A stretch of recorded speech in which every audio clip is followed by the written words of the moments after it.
I wanted to take a crack at making a sort of video like this, sort of a review, but what I was originally going to do for it was I was going to look at 3 mobile games and see if they were terrible like most mobile games are. Problem is, this first game, State of Survival, is extremely mundane to the point where I don't even... the entire script of it, just looking through it and seeing what's going to be posted on screen for footage, I really don't think it would be that interesting to watch. So I'm going to do this as a test to see how well I can put together a video in this style. So, yeah, that's all that this is. State of Survival. It's a zombie game.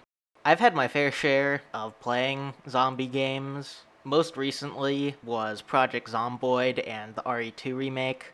I've also played the original RE2 and a handful of other games like Left 4 Dead, but I'm gonna wager a guess right now that those aren't gonna be too fair of comparison, considering this is a mobile game. On the store page, something that immediately sticks out to me is that all the preview photos appear just to be art themed around the game, not actually any in-game screenshots. The preview video, however, shows some actual in-game content, including battling against infected, construction of buildings in a survival outpost, and some potential heroes you can play as.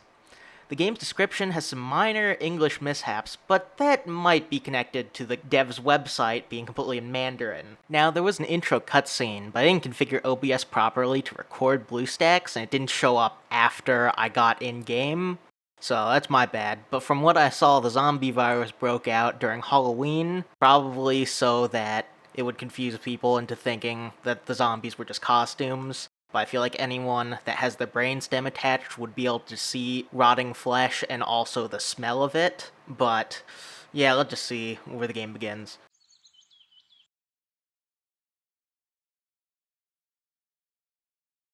Maddie, I've told you before how dangerous it is. Alright, we need to stop right here and talk about this.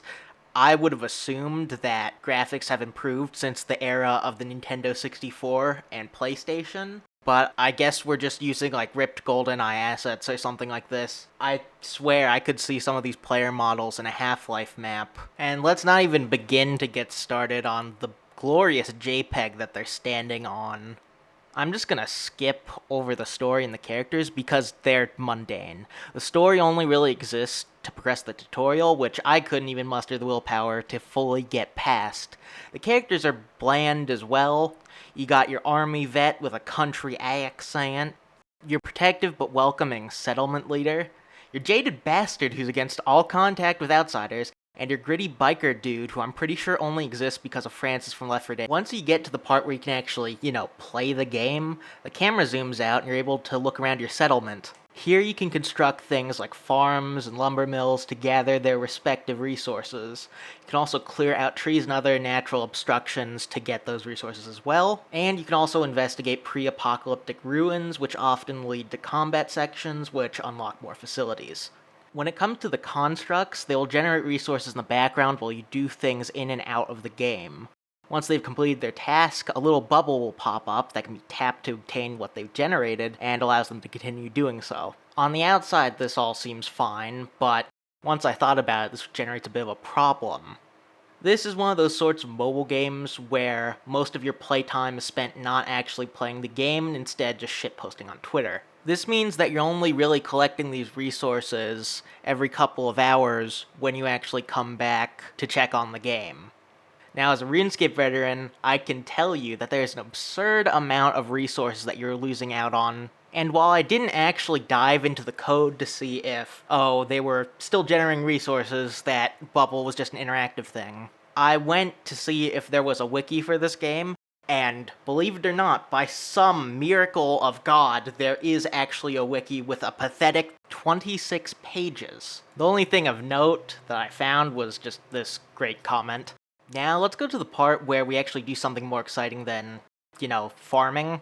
The most notable of this is where you clear out a building in a tower defense-like style. You can select 3 heroes to enter, and each provides different passive and auxiliary abilities to assist in killing zombies. The one with the crossbow deals additional damage with help from her dog and can also throw Left 4 Dead-style pipe bombs. The veteran can set up mounted sentry turrets and also remind you that you're going to be drafted in times of war, and Biker Man can do a powerful shotgun blast to hit and knock back multiple enemies.